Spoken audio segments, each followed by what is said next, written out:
Hello students, আমার চ্যানেলে তোমাদেরকে স্বাগত। শুরু করছি ক্লাস 11-এর রাষ্ট্রবিজ্ঞান ক্লাস সেমিস্টার 1, একটি শাস্ত্র হিসেবে রাষ্ট্রবিজ্ঞানের প্রকৃতি ও পরিধি পর্ব 2। তোমরা নিশ্চয়ই জানো, যারা ক্লাস 11-এ এখন উঠেছো মাধ্যমিক পাশ করে, 40টা এমসিকিউ আছে তোমাদের, 40-এ 40 পেতে হবে। আমি কিন্তু তোমাদের রাষ্ট্রবিজ্ঞানের সিলেবাস আলোচনা করে দিয়েছি, তোমরা দেখো একটু। সুতরাং 40-এ 40 পেতে হবে, এই মানসিকতা নিয়ে পড়ো। 40-এ 40 পেতে গেলে তোমাদের কিন্তু বইটাকে, সিলেবাসটাকে খুঁটিয়ে পড়তে হবে। সিলেবাসে যা যা আছে খুঁটিয়ে পড়তে হবে, কারণ শর্ট প্রশ্ন কিন্তু কোনো সাজেশন হয় না। শর্ট প্রশ্ন কিন্তু কোথা থেকে দেবে তোমরা কিন্তু কেউ জানো না। সুতরাং তোমরা অবশ্যই সিলেবাসের মধ্যে থাকবে। সিলেবাস যদি তোমাদের আয়ত্তে থাকে, প্রশ্ন যদি প্রচুর করা থাকে, তোমরা অবশ্যই তোমরা কিন্তু রপ্ত করতে পারবে, তোমরা কিন্তু অ্যাটেন্ড করতে পারবে প্রশ্নগুলো, ঠিক আছে?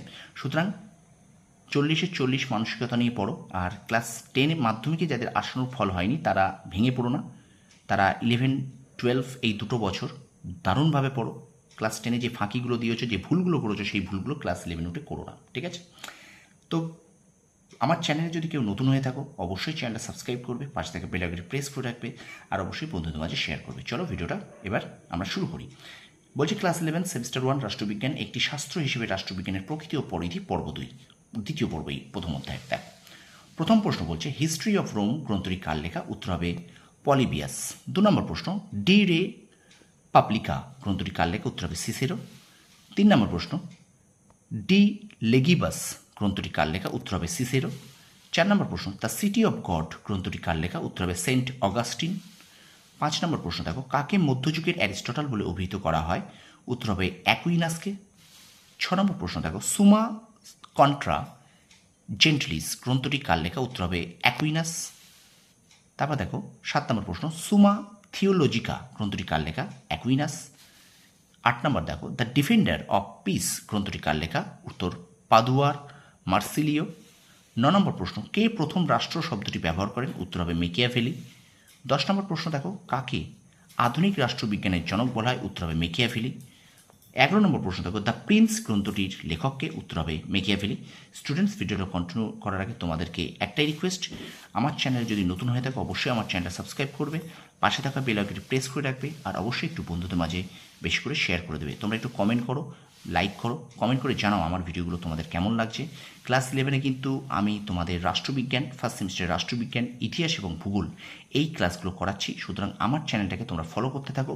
একাধিক প্রশ্ন, শর্ট প্রশ্নে তোমাদের যাতে কোনো অসুবিধা না হয়, আমি কিন্তু তোমাদের প্রায় একদিন অন্তর একদিন যে কোনো একটা সাবজেক্ট নিয়ে তোমাদের আমি সামনে আসছি, এবং তোমাদের সামনে কিন্তু অজস্র প্রশ্ন রেখে দিচ্ছি। তোমরা এই প্রশ্নগুলোকে বারবার পড়ো। বারবার বলছি একটাই কথা, রিভিশন দাও। যে প্রশ্নগুলো করাচ্ছি আমি, রিভিশন দাও। একটু আমার কথাগুলো মেনে চলো, শোনো যে এই প্রশ্নগুলো কিন্তু তোমাদের রিভিশন দিতে হবে, ঠিক আছে?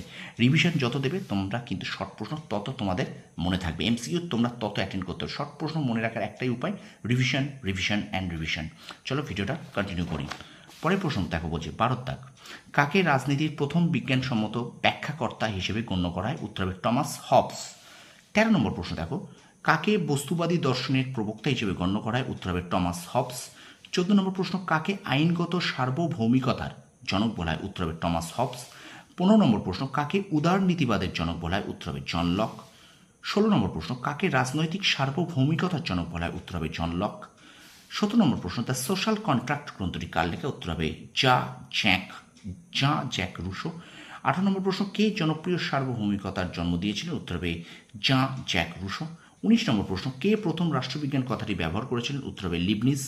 20 নম্বর প্রশ্ন, পলিটিক্যাল ম্যান গ্রন্থটি কার লেখা? উত্তর হবে লিপসেট। 21 নম্বর প্রশ্ন, রাষ্ট্রবিজ্ঞান চর্চা প্রথম কোথায় শুরু হয়? উত্তর হবে মার্কিন যুক্তরাষ্ট্রে। 22 নম্বর প্রশ্ন,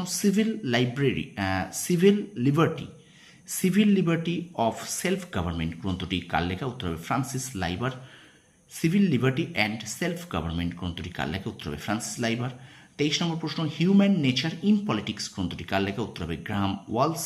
এবং শেষ প্রশ্ন আজকের পর্বের, এখনকার পর্বের, আমেরিকান পলিটিক্যাল সায়েন্স